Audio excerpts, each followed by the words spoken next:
ইয়া রাসূলুল্লাহ কয়েকদিন পরে আমার ছেলে আমার লোকে জমিন জুলুম অত্যাচার করেন, আমার মারামারি করেন, জমিন কোন মানুষের সামনে প্রকাশ করেছিল না।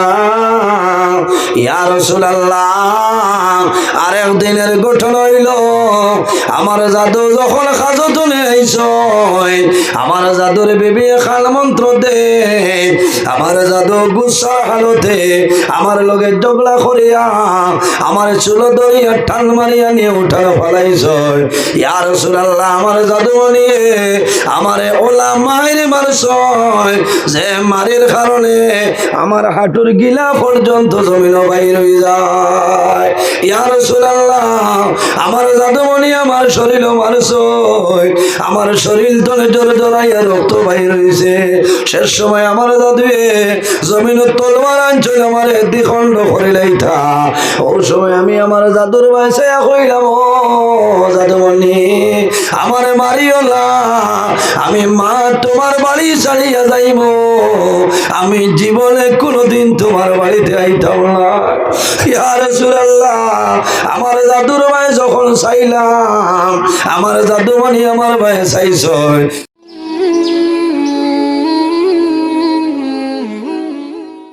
তার কবরের আযাব দেখিয়া নবীজির কন্দন আইয়াছে।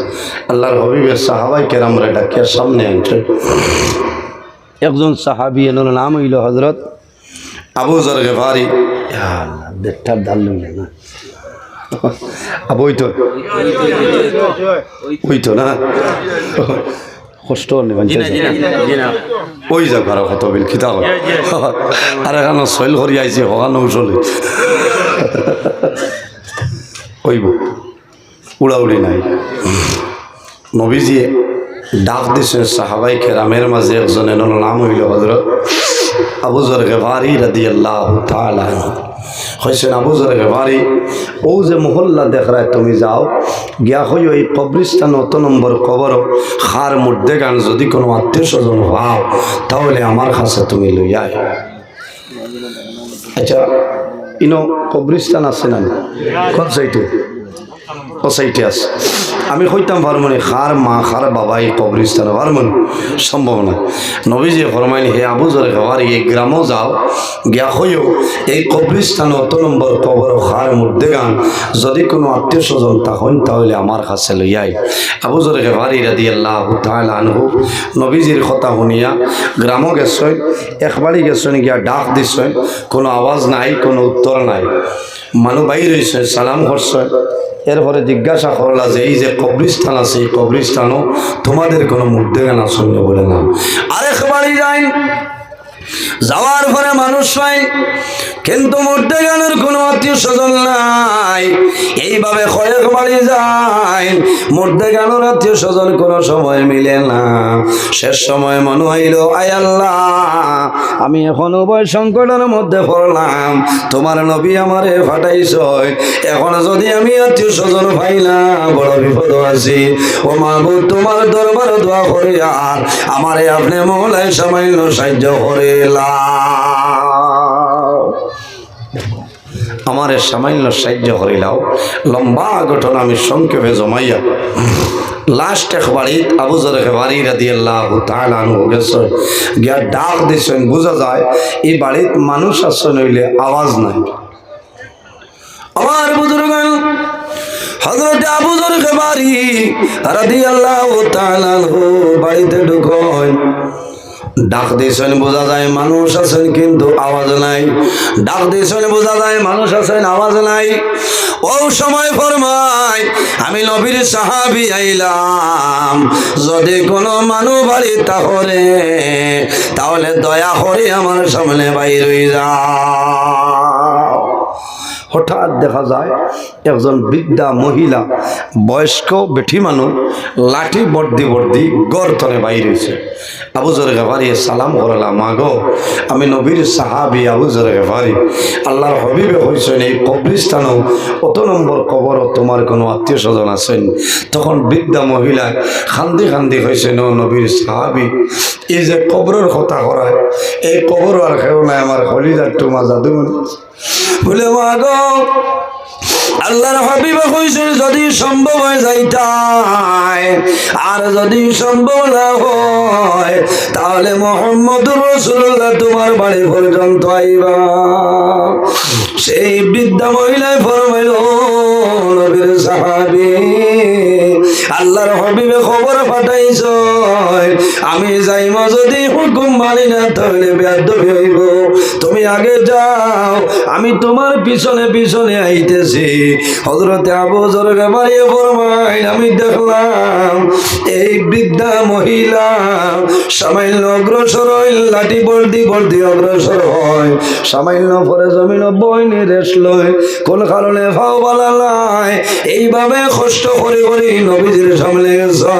আল্লাহর হাবিবে ফরমাইল, মা গো, এই যে কবর দেখায়, এই কবর তোমার কোন আত্মীয় স্বজন আসেননি? ইয়া রাসূলুল্লাহ, যে কবরের কথা করায় এই কবর আর কেউ নাই, আমার খলিজার টুমা জাদুমণি সেই কবরে ঘুমাইছ। রাসূলুল্লাহ ফরমাইল, মা গো, তোমার জাদুর উপর কোনো দাবি আছে নি বলে নাই, আবার সেই দাবি আসেনি ভুলেছি না। আবার রাসূলুল্লাহ ফরমাইল, কোন দাবি আসেনি না। রাসূলুল্লাহ ফরমাইল, মা গো, যদি তোমার কোনো দাবি নাই তাহলে কোন কারণে আল্লাহ তোমার জাদুর কবর দুজখের আগুন আল্লাহ ডালিয়া দিলাইলা? ওই সময় বৃদ্ধা মহিলা কেছেন, ইয়া রাসূলুল্লাহ, আমার কোনো দাবি নাই, একটা দাবি আছে, দাবি আমি ছাড়ব না। বলে কোন দাবি? বলে ইয়া রাসূলুল্লাহ, আমার ছেলের লগে আমার এত মায়া, আর আমার ছেলের আমার লগে এত মায়া, আমি না খাইলে আমার ছেলে খাইছে না, আমার ছেলে না খাইলে আমি মায় খাইছি না, ওলা জীবন গেছে। যেদিন আমার ছেলের বিবাহ দিলাম, কয়েকদিন পরে তার বিবির কথা শুনিয়া আমার জাদুই আমার বড় জুলুম অত্যাচার করে। ইয়া রাসূলুল্লাহ, কয়েকদিন পরে আমার ছেলে আমার লোকে জমিন জুলুম অত্যাচার করেন, আমার মারামারি করেন, জমিন কোন মানুষের সামনে প্রকাশ করেছিলাম। ইয়া রাসূলুল্লাহ, আরেক দিনের গঠন হইল, আমার জাদু যখন হাজতনে আইছ, আমার জাদুর বিবি খাল মন্ত্র দে, আমার জাদু গুসা হালতে আমার লগে ঝগড়া করিয়া আমার চুল ধরিয়া টান মারিয়া নিয়ে উঠানো ফেলাইছ। ইয়া রাসূলুল্লাহ, আমার জাদু নিয়ে আমারে ওলা মায়ের মারছ, যে মারির কারণে আমার হাঁটুর গিলা পর্যন্ত জমিন বাইর হয়ে যায়। ইয়া রাসূলুল্লাহ, আমার জাদুমণি আমার শরীর মারছ, আমার শরীর তলে জোরে জড়াইয়া রক্ত বাইর হয়েছে। শেষ সময় আমার জাদুয়ে জমিন তলবার আঞ্চল আমার দ্বিখণ্ড করে লাইতা। ওই সময় আমি আমার জাদুর বাসায় কইলাম, ও জাদুমণি, আমার মারিও না, আমি মা তোমার বাড়ি ছাড়িয়া যাইব, আমি জীবনে কোনোদিন তোমার বাড়িতে আইতাম না। ইয়া রাসূলুল্লাহ, আমার জাদুর ভাই যখন চাইলাম, আমার জাদুমণি আমার ভাই চাইছ, কোন দয়া লাগছে সরিয়া যায়, আমি মাটির মধ্যে রইলাম। ওই সময় আল্লাহ দরবারে দোয়া করলাম, রে মাওলা, আমার জাদুয়ে যদি আমার জন্য ব্যবহার করলো, আপনি মওলায় আমার জাদুর বিচার গান করিলা। ও বদুয়া আর কিচ্ছু হয়েছে। নবীজি কইলা, মা গো, ও বদুয়ার কারণে তোমার জাদু লকটি গেছে, আপনি দাবি ছাড়ি দেব? বলে জি না, যে জাদুয়ে মারিয়ে মার হাঁটুর গিলা পর্যন্ত বাইর করে লইতে পারছে, আমার শরীরে অবচ্ছিন্ন রয়েছে দাগ, খিলা আমি দাবি ছাড়ানো সম্ভব না। নবীজি দেখলা যদি দাবি ছাড়াই যায় না, তেও তো ওইটা নাই, রহমতুল্লিল আলামিন। শেষ পর্যায়ে রাসূলুল্লাহ ফরমাইলেন, মা গো, ও মা, তুমি দাবি ছাড়িও না, একটা আবার তোমার জাদুর কবর খান লাগাও, ও সময় শুনবাই তোমার জাদুর কবর কি পরিমাণ আযাব হইতেছে। আমার বুজুর্গণ, সন্তানে মা বাবার যত দুঃখ দেখ না কেন, কষ্ট দেখ না কেন, সন্তান যখন জমিন মুসিবত পড়ে, জমিন বেমারে পড়ে, মা বাবাই জমিন আল্লাহ দরবারে দোয়া করবে, আল্লাহ আমি ভাই দোয়া করি, আমার জাদুর ব্যাপারে আপনি মওলাই কমাই দে।